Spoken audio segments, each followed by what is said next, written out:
Hey guys, what's going on? Sorgal here with a 10.2 Enhancement Shaman PvP guide. Um, Basically, in this video, I'm going to go over the two different talent builds, stat priority, and a bit on the rotation. So basically, if I miss anything, or maybe you're wanting to know something else, let me know in the comments and I will try and get back to you as fast as I can. But let's get started. So to start off with, we have two builds. The first one I'm going to show you is Elementalist. Now, this is a build that relies a lot on force set, and basically these builds are all going to be relying on your force set a bit too. It's going to be using it a lot. But to start off with, Elementalist, same as last season, same build. I think basically, you take Lava Lash, you go down Molten Assault, into Hailstorm, into Hot Hand, into Ashen Catalyst, into Lashing Flames. Then you also have your Sundering, Ellie Blast, Feral Lunge, and then you go all the way down to Splintered Elements and Elemental Spirits, and then you're able to take Elemental Assault. With the recent changes to Elemental Assault, it's allowed your Lava Lash, Ice Strike, and Storm Strike to all generate one stack of Maelstrom. Now, another thing to note is that we have Lashing Flames in this build.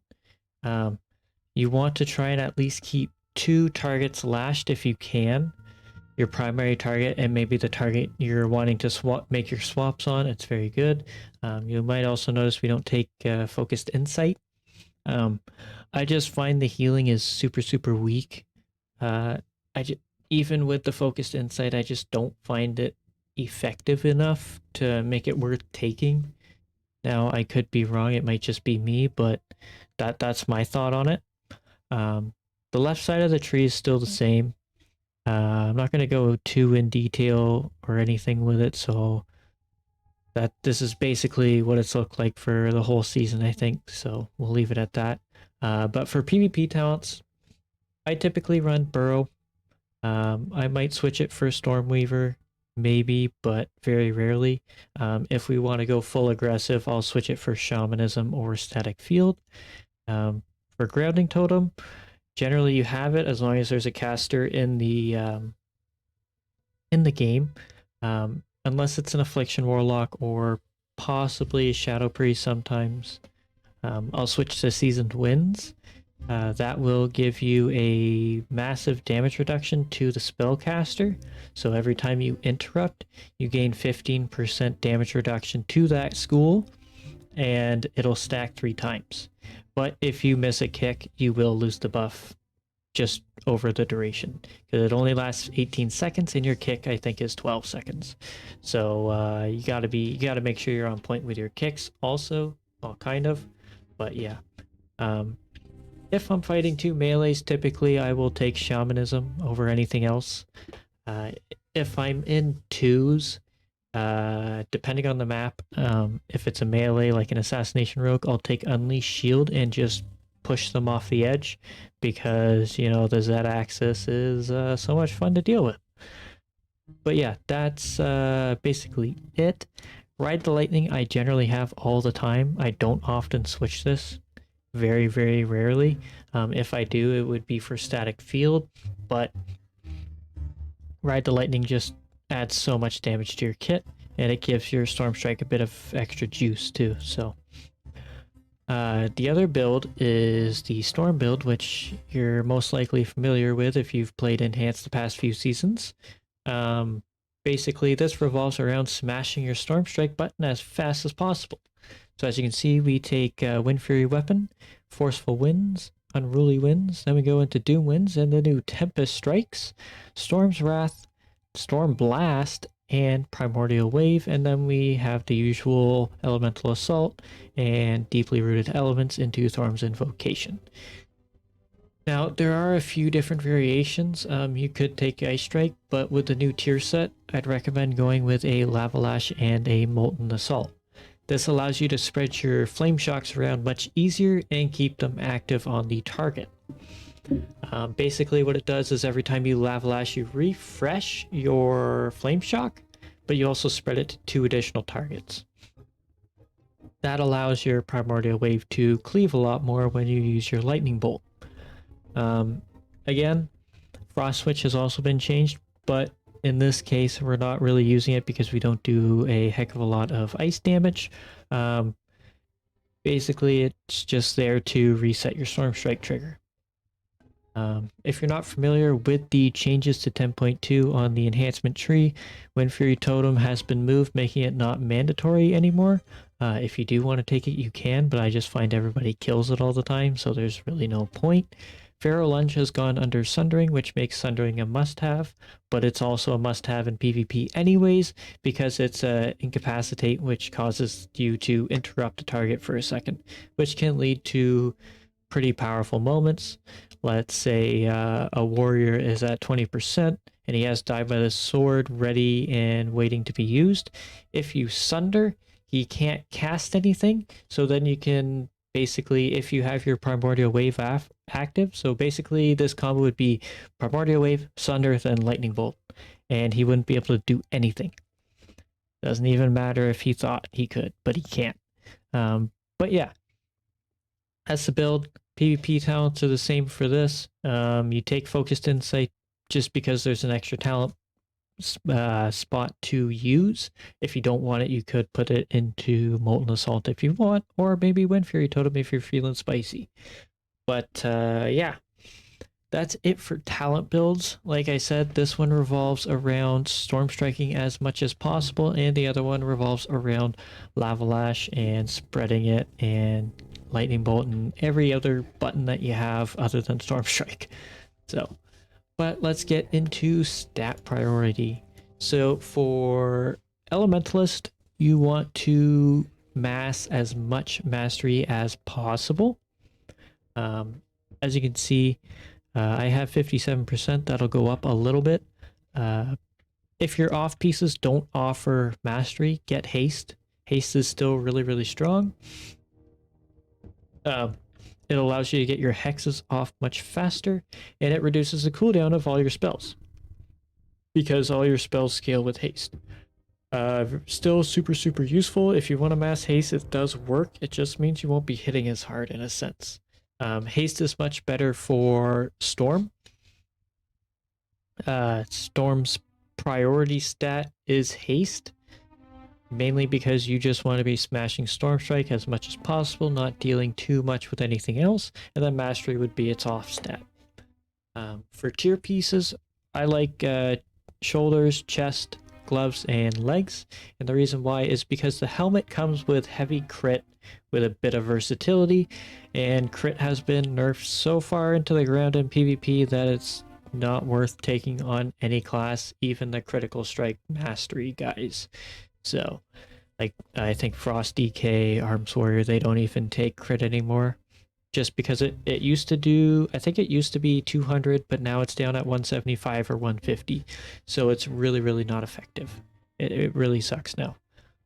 But it's still nice when you get that crit, so is what it is. But as for embellishments, I run the adaptive Dracothis arm guards. These are really, really good.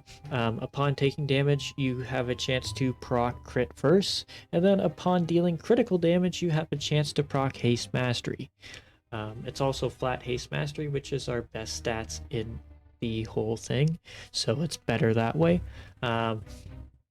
For boots, currently I have Shadow Flame boots. I do not recommend these. Do not take them. Shadow Flame sucks in PvP, I believe. As you can see, it really doesn't do a heck of a lot. But I do recommend the Infurious boots that are baseline. They were the original PvP boots. Essentially, when you interrupt, purge, or CC somebody, you would gain a burst of primary stat. Those I would recommend getting because they are designed for PvP and primary stat is huge, leading up to big bursts. For gems, I recommend heavy mastery with a small amount of versatility or heavy mastery haste. The reason why is because you can already build so much versatility that you don't need to get it in your gems. And I'd recommend getting a primary stat mastery gem because primary stat scales better with anything else. Another thing is you want your mastery verse ring, and then you probably want to craft a either mastery verse or haste mastery, depending on what your verse levels are. Most likely haste mastery ring, because your versatility levels are going to be high by the end of the season anyways. But yeah, that is it for stat priority. Again, enchanting, mastery always. You want to get as much mastery as possible for the Elementalist build, and then for Storm, you want to get as much haste as possible. So yeah, let's get into a bit of the rotation. So for, what build am I in? We are in Storm. So for Storm, it's very, very simple. Get your abuments active, and then make sure your shields are always up, very important. And then you pop Feral Spirits, and then you Storm Strike. You want to build up your stuff by generating Maelstrom, and then you want to Primordial Wave into a Lightning Bolt, and then you want to Doomwind Sunder, and then you want to smash Storm Strike. Use Lightning Bolt to reset it. Wow, terrible procs, but yeah, all you want to do is hammer Storm Strike in this build. It doesn't look like the game wants to make me do that, so that kind of stinks, but hopefully you can understand the idea. And I'm still not proccing. Okay, that's embarrassing. But as you can see, all your damage comes... Why? All your damage comes from Storm Striking, which has become very unreliable at this very moment, so yeah, that sucks. Oh, here we go, here we go. Okay, now we're going, well, now we're cooking. This is what you want to happen in your arenas.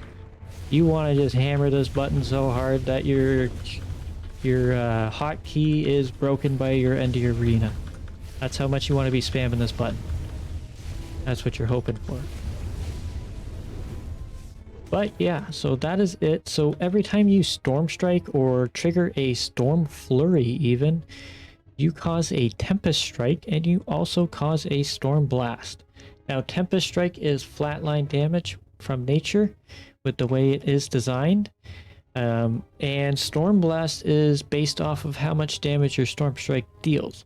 So if you Storm Flurry, like let's say, so Storm Flurry can proc off itself, and if you don't know what it does, basically if you Storm Strike, you have a chance to Storm Strike again for free without casting it for a reduced amount of damage.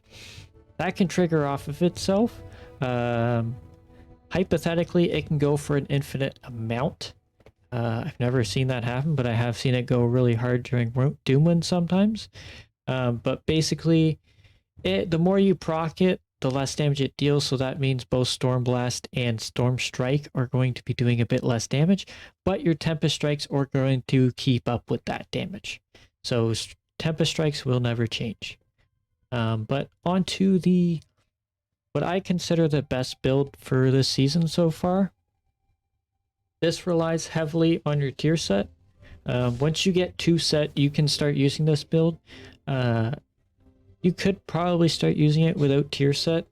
Most of you should have tier set by now if you're looking at this, because this is week 2 or week 3, sorry, which means you have 2 catalyst charge. So I cross my fingers that you have scored 4 set. I hope you have. But yeah, let's get into this. So basically we're going to do this just like we do in PvE if you're familiar with that. If not, we'll walk it through. So we're going to Primordial Wave. Then we go into Feral Spirits, and then you Elemental Blast, into a Lava Lash, into an Ice Strike, into a Frost Shock. And then basically right after that you build to 8 or 10, and then you let loose the Lightning Bolt. And then you repeat. And then you want to build, and spend your Maelstrom. You always want to make sure you have 1 charge of Elemental Blast as well. And then basically Primordial Waves off cooldown, let's send it again. Ele Blast, Lava Lash, Ice Strike, Frost Shock, and then we get a Hot Hand proc, which is nice. Build up, Lightning Bolt, kabam. Now, you might be wondering, well, why would I spend my first global after Primordial Wave on Elemental Blast? The reason why is one, you can guarantee that you have 3 Feral Spirits up. The second reason is because you can guarantee you have 10 stacks of Maelstrom, which means you're hitting the hardest you possibly can with all your dogs up, which is what you want. The third reason, this is the biggest one, is a lot of times, as soon as healers see that Primordial Wave cast, bam, the Frost Shock, or the Flame Shock, Jesus, the Flame Shock will get dispelled, which means your Lightning Bolt will not double tap on that target. Those are the reasons I find it's best to Elemental Blast in PvP first, just like PvE. Also, you get a buff from Elemental Blast, which gives you crit, haste, or mastery. All 3 of those are great for when you want a Lightning Bolt. But yeah, that is basically it for the guide. Again, if I missed anything or you'd like more information on something, please let me know in the comments. I also do stream raid nights on Twitch if you are interested in watching those or just coming by and saying hi and asking your questions. It's Sorgal97, and if you want a link, it is in my YouTube bio thingy somewhere there. But yeah, that is going to be it for this guide. Thank you very much for watching. Hopefully this helps you out, and hopefully you enjoyed watching as well. And good luck in your arenas. Laters.